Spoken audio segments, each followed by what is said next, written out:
Good morning. How are you? How are you, beautiful? Real Housewives of Potomac in the house. Ow, that's me. How are you? Happy New Year. Happy New. Are we still doing Happy New Year? I don't know when that expires, but I ain't spoke to you Right. yet, so yeah, Happy New Year. Yes, I still do it until the end of the. I'll do it if I haven't seen you. If it's February and I haven't seen you, I'll still say Happy New Year. All right, that's too I much. don't know what the rules are, but yes, Happy New Year.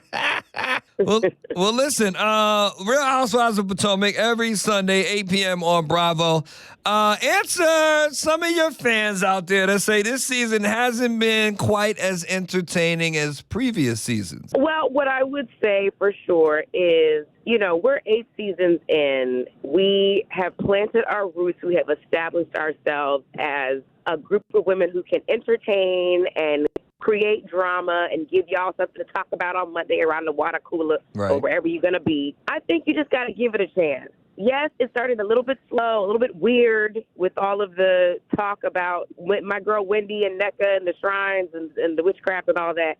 But it's getting good. It is getting good. We have still more than half of a season left to go. There are other dynamics that you will see. I know people want to see me and Robin sit down and talk. That may or may not happen. We want to see Wendy and Nneka sit down and talk. You may or may not get that. You just got to stick with it. Y'all, the fans y'all want everything right away. Oh, absolutely. This is an ADD society. Everybody want to see the fight that was in the trailer. Where the fight at? Why are y'all just, that's a mess. I honestly don't know if you're going to see the fight.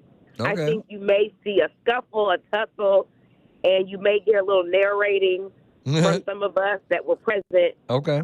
But I'm not in the editing bay. I don't know what they're going to show. There were no big cameras up. I can tell you that when the fight happens. There might be some cell phone footage. I don't know. But you'll know when I know what we're going to see.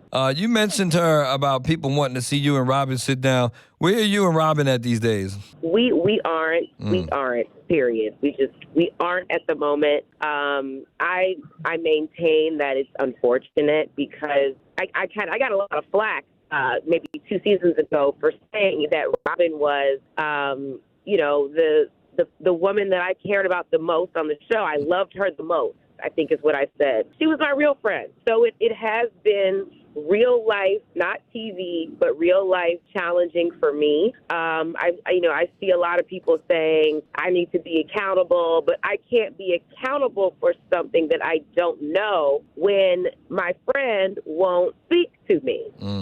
So I'm waiting, and I think this sit down that you may or may not see is really the first time that we're able to talk.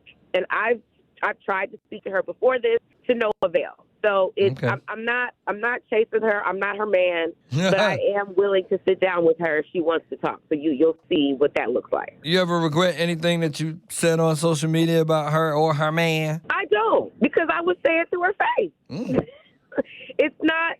There's this very dramatic. I call it bad Broadway. This dramatic effort to make it seem like I was pummeling her repeatedly, incessantly on social media, and I was setting up interviews specifically to take her down. When none of that is the case, I sent one long tweet. I call it my tweet op-ed, saying what everybody else in the world, including our castmates, were saying about her choices. Candiace, Dillard, Bassett from Real Housewives of Potomac in the building. What's up with you and Ashley, though? What you mean? I mean, what's up with you and Ashley, though? It's funny because we rode together. We were on a flight together to Las Vegas for BravoCon, and I saw her see me and not speak, and I was like, oh, so we don't speak now. And then she saw me later in the venue, and she came up to me, and I was like, oh, so you speaking now? And she was like, no, I didn't see you. I thought that, she said, she saw me and I didn't speak to her. So she thought that I wasn't speaking to her. And I was like, okay, well, I'm not there. If you're not there, I'm not there. So we're kind of in a space of purgatory. Like we're not good. We're not bad. We're kind of just existing together, and we're going to see what happens. Are you still being sued by her estranged husband? I would love to talk about that. And when I can, Tigger, I will give you all of the tea. Switching gears, what was it like opening for Tamar Braxton songstress? It was amazing. It's been a great time. A huge blessing. Were you at the show when all that stuff popped off with Kashawn? I was not in LA. No, I was not, and I'm not sad about it. That's what I'll say. Happy to have not been around. I ain't mad Happy at to you have been at home at all. Well, thank you for your time this morning, beautiful. We will look forward to seeing you every Sunday at 8 p.m. on Bravo. Anything that I'm missing that we need to let the audience know here in Atlanta? Yeah. We definitely need to talk about Fine Wine, my latest single from my album Deep Space. It's available now on all streaming platforms. There's also a very sexy visual you can catch on YouTube and Vivo. So please check that out. Amen, amen. Well, keep doing what you're doing, sis. And let me know when the fight about to happen. And let me know when you can talk about the lawsuit and stop playing with me. I'll call you right back. As soon as I can, I will call you. We can talk all about it. Done deal. Candiace, Dillard, Bassett from the Real Housewives of Potomac with the Big Ticket Morning Show right here on V103.